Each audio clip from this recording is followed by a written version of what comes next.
Bismillahirrahmanirrahim. Assalamu alaikum dear students. Today we will learn about capitalization.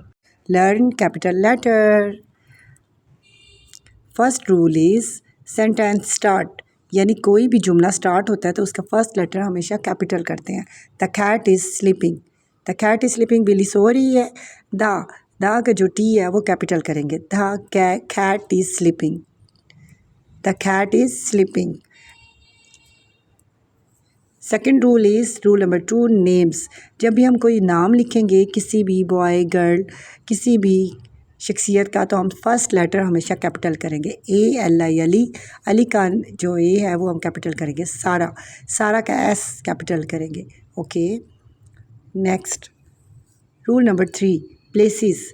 किसी भी शहर मुल्क या जगह का नाम हम लिखेंगे, कंट्री का सिटी का नाम लिखेंगे तो फर्स्ट लेटर कैपिटल करेंगे. लाहौर LAHORE लाहौर. पाकिस्तान का P हम कैपिटल करेंगे. Rule number 4 word.